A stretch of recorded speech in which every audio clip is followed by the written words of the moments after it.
learning that it's okay to feel all the things. And that's translated into motherhood because our kids have all the emotions and they're willing to show them to us. And how do we show up for them in those moments too, right? But Yeah. allowing myself to be vulnerable, to let those layers down, to really show up as my authentic self as much as I can on this journey, which can Mhm. look messy at times. So if you're feeling like as a mom you're going one step forward, two steps back at times, it's okay. It's okay. That's part of the journey. It's not going to be this perfect linear thing. Yeah, 100%. What does your self-care look like? What do you like to do during those times for yourself? It's evolved over time. Like I mentioned, so at first it was, okay, maybe I just need to pause and place my hand over my heart, take a deep breath, like giving myself a hug. We all need those hugs, just like our kids come to us for hugs. And I Yeah. needed a lot of those at the beginning and still do. Hi, conscious parents. It's Carrie here, and I am here with a little info about raising our mindful kids. I've got some tips and tricks about breaking free of the box and becoming who you are and teaching your kids how to do that along the way. Join us. Hi, conscious moms and dads. Do you have moments where you miss that flow state that you used to find before becoming a parent? Was there something that you used to work in that your heart was really passionate about and you felt like you were making a difference in the world? You can join us with a free guided meditation available in the show notes to help you rediscover your passion in life. Hi there, and welcome back. I have a treat for you guys today. I'm so excited. I have my friend that I've been wanting to connect with, and we got to connect. And it's Catherine Wilde here today. She's the mom of three, the founder of Soul Care Mom, and best-selling author of Reclaiming Your Inner Sparkle, which sounds amazing for this year of passion that I'm living at as a mama. She is a life coach for moms and a yoga and meditation teacher, and the creator of the transformational membership, Vibrant Mom Life. Catherine, thank you so much for being here today. Yay, thank you so much for having me. I'm so excited for this. Yeah, I'm so excited to connect with you. And I love the title of your book, Reclaiming Your Inner Sparkle. How were you drawn to that title? Mm.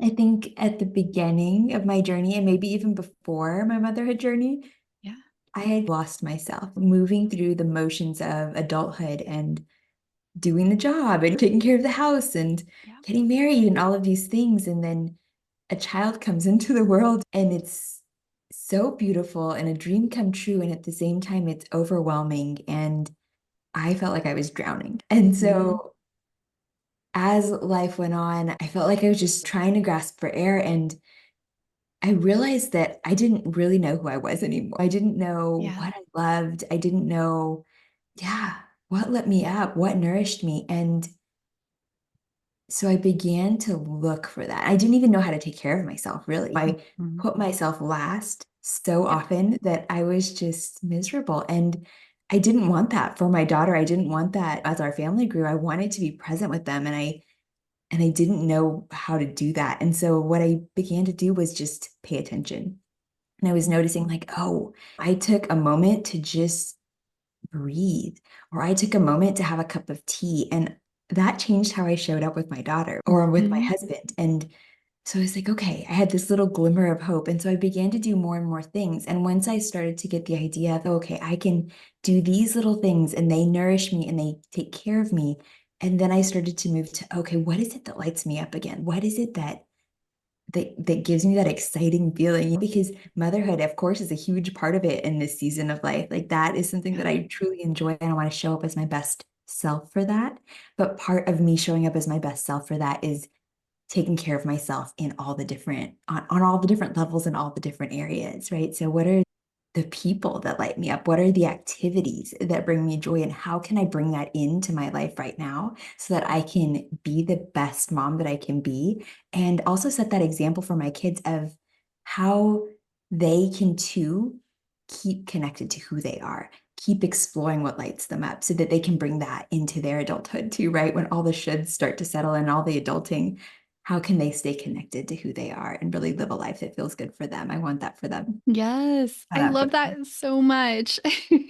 That's honestly these pieces of, I was recently discussing with somebody how, as we're growing up and maturing into adults, we often will put layers of protection upon us. And I've just had this passion for helping our kids stay conscious into adulthood and not have as many layers of protection. And so I love that you're describing that and you're showing your kids how we can take care of ourselves and how we can be mindful for ourselves. That's beautiful. Thank you. And Yeah. yeah, it's not one of the things that around that too is letting go of the idea that it has to look perfect, that I have to, that I Mm, can never mess up, that I can never have. Learning about my emotions was a big part of it, right? Learning that it's okay to feel all the things. And that's translated into motherhood because our kids have all the emotions and they're willing to show them to us. And how do we show up for them in those moments too, right? But yeah. allowing myself to be vulnerable, to let those layers down, to really show up as my authentic self as much as I can on this journey, which can Mhm. look messy at times. So if you're feeling like as a mom you're going one step forward, two steps back at times, it's okay. It's okay. That's part of the journey. It's not going to be this perfect linear thing. Yeah. 100%. What does your self care look like? What do you like to do during those times for yourself? It's evolved over time. Like I mentioned, so at first it was, okay, maybe I just need to pause and place my hand over my heart, take a deep breath, like giving myself a hug. We all need those hugs, just like our kids come to us for hugs. And I Yeah. needed a lot of those at the beginning and still do. My kids are really good about noticing that now too, and they'll come give me a hug. So Oh. as we start to model these things within ourselves, our kids are paying attention. So Hmm. that's a beautiful thing. But deep breaths in those little moments where I start to feel agitated or I start to feel frustrated or overwhelmed, making those little cups of tea and enjoying them, that doing that, just even being present in the moment as I do those things. It could even be just bringing presence into washing the dishes, being there in that moment, feeling this like the slippery soap on your hands, the warmth of the water, having gratitude for the dishes that just held the food that served your family, nourished them. Yeah. And those sorts of things really bring me back into this moment, take me out of my mind into my body, which is a big part of what self care is to me. But I love to read. I love to be in nature, go for walks. I love, more recently, I've been enjoying watercolor. It's evolved and just paying attention to those things, those little glimmers that spark my interest. And can I go over there and play for a little bit and see if it's something that I enjoy? No. Listening to music, it can be really simple things. I also love a massage, like a spa day is so Hmm. nourishing. But as Yeah. moms, we don't always have those big chunks of time. So Yeah. it really is a beautiful thing that we can sprinkle in these moments of self-care throughout our day, right? And we create this life Mm. full of self-care when we do that. Um, Yeah. I love that you're mentioning sprinkling it throughout the day because it is so hard to get a big chunk of time.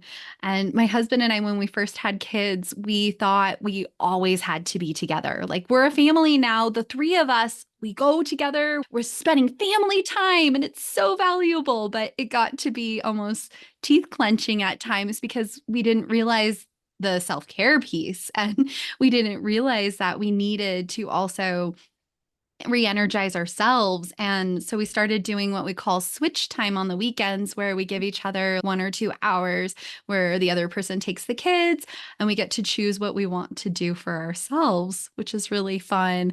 But I'm married to an Aries, a very strong, powerful Aries that loves to be very productive during his self-care time. He's building us a mudroom shelf right now out of wood. And so I've had to learn maybe my self care does not look like his self care. Maybe I can have time where I sit and read a fiction book, not even a parenting and not even a intuitive growth or a mindful book. I can sit and just read a silly fictional book and recharge. Mom doesn't have to look the same as dad in being productive during our self care time. So I love all these things you're doing for yourself. I love that. I love that you call it switch time. For us, that switch time exists as well. And for me, Oh, I love taking a bath. Like reading is one mm, of my favorite things too, but taking a bath is it puts me in this space that I can't do anything. else, right? Except for be Mhm. there and relax. And so that's one of my favorites. I love And that.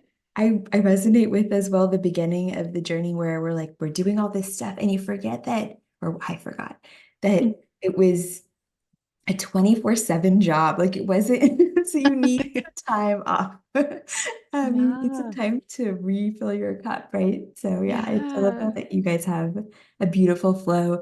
And it's so interesting too to see even just between moms, like women can have different ways of taking care of themselves, of the things that light them up. And my husband also loves like woodworking and things too. And Oh, that brings him joy. To me, that looks like a lot of work. yes. But that's not my thing. But yeah, it is. It's totally his. Yeah, I love that. We have had some conscious discussions, my husband and I, because he'll have these goals in his mind. Carrie really wants to have the mudroom done by the start of school. And that was I think it was a year ago, the start of school. But I said, hun, you're putting the pressure on yourself. I'm not the one that's ever said that. I do not have a deadline.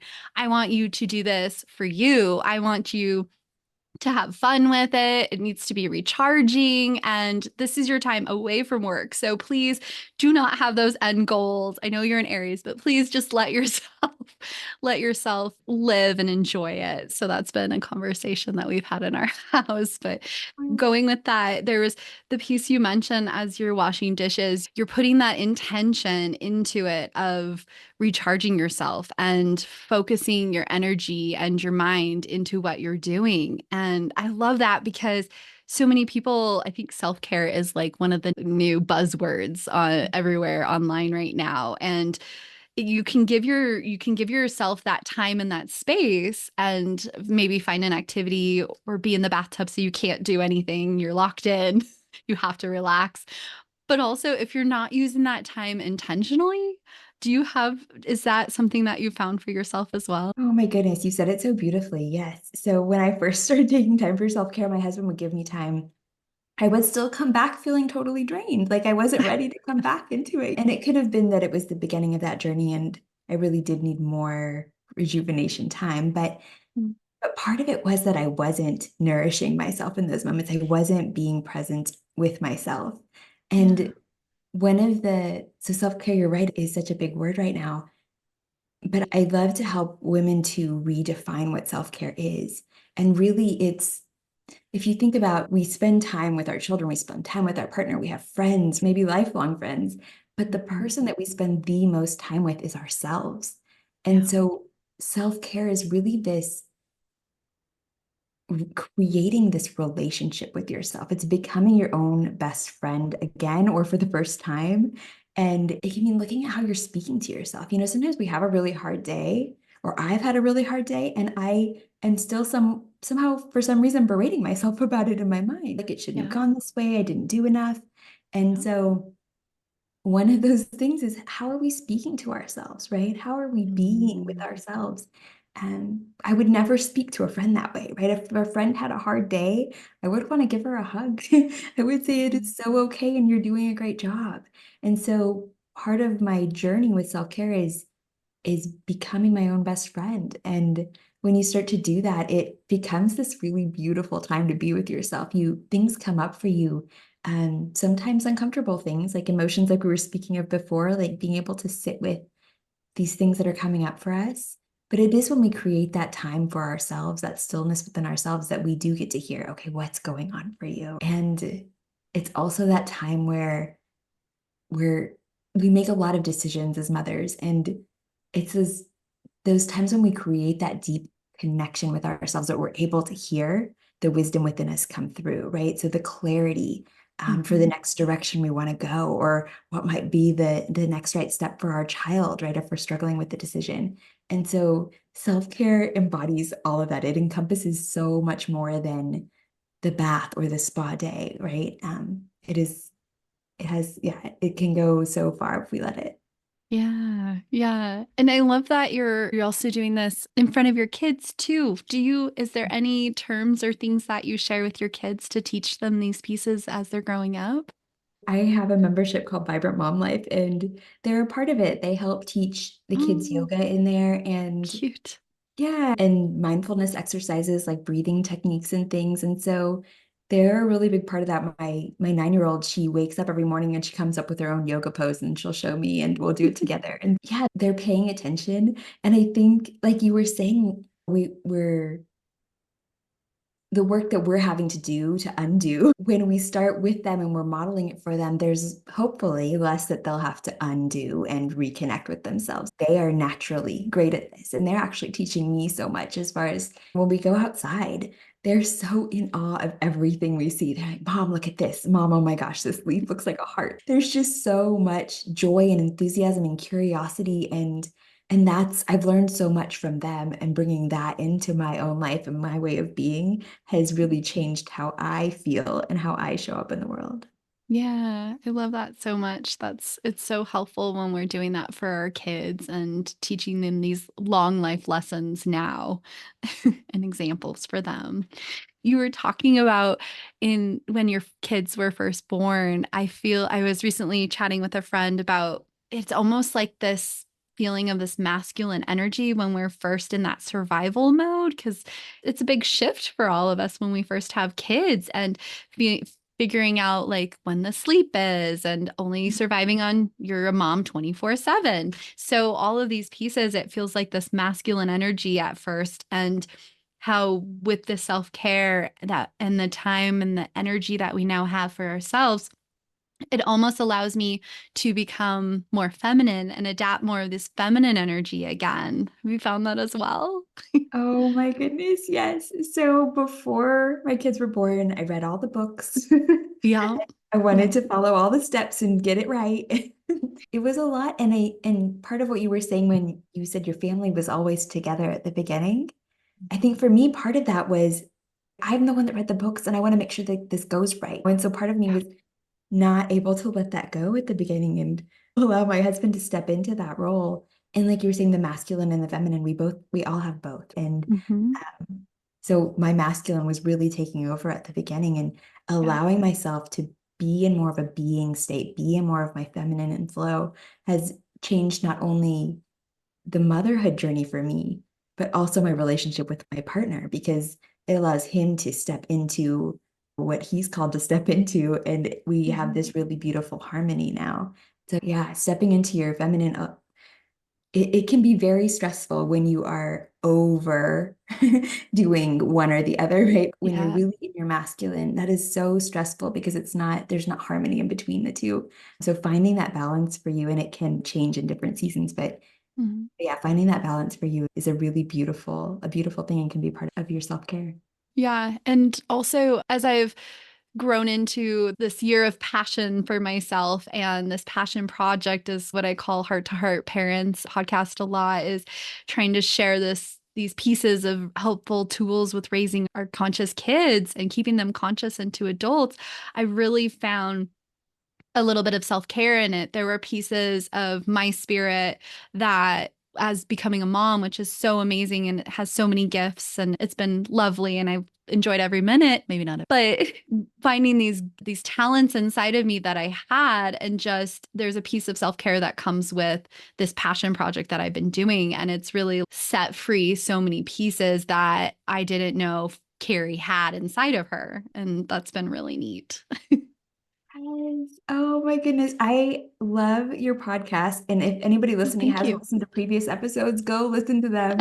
And Thank I you. tell you, I feel that this world, like doing the things that light you up, just being in service, being following those threads, because Mhm.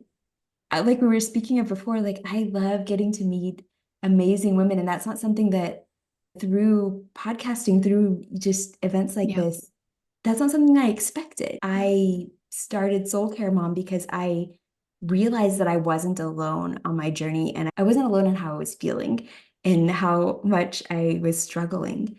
Yeah. And as I found ways that were nourishing me, I wanted to make sure other moms had access to that too. But there's been so many beautiful benefits, and I love writing. I love connecting with other amazing, incredible souls, and it just lights me up so much. And I can see that for you too. So, Yeah.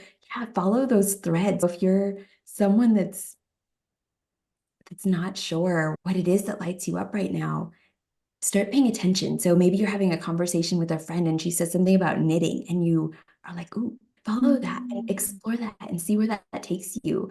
Just those little glimmers are going to help you reconnect to your sparkle. So Yeah. just begin by paying attention and be curious.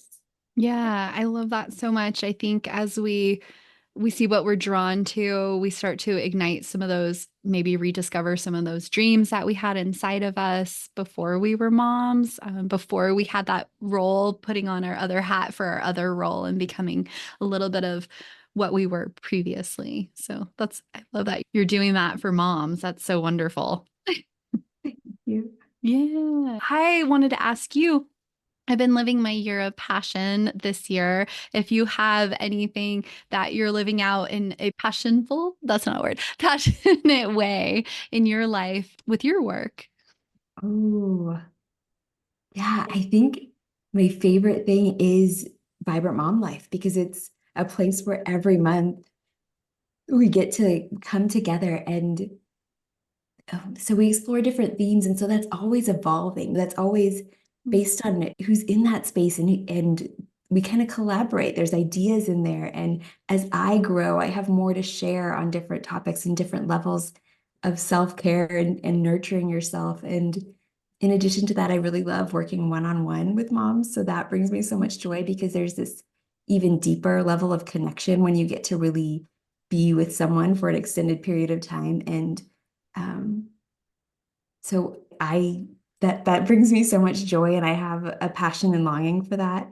Just in my personal life, I feel like something I keep being called to is this idea of spaciousness. So when I first started my business, when I first started homeschooling, motherhood even, I was trying to do all of the things. And I over time, I found this pull towards what would it look like if I let some of that go? What is necessary? What isn't? And playing with that because the spaciousness around every aspect of my life really nourishes me. It allows me that space to have clarity, to be more creative. So I'd say that's something that I'm called to as well right now. I love it. That's beautiful. Those sound like such great spaces to be in and be a part of. Well, thank you so much, Catherine. If there's oh, sorry. I don't mind. Thank you so much for being here today. I've had so much wonderful time chatting with you, and I would love to do a bath for myself. That's going to be on my next self-care list. Thank you for reminding me of that.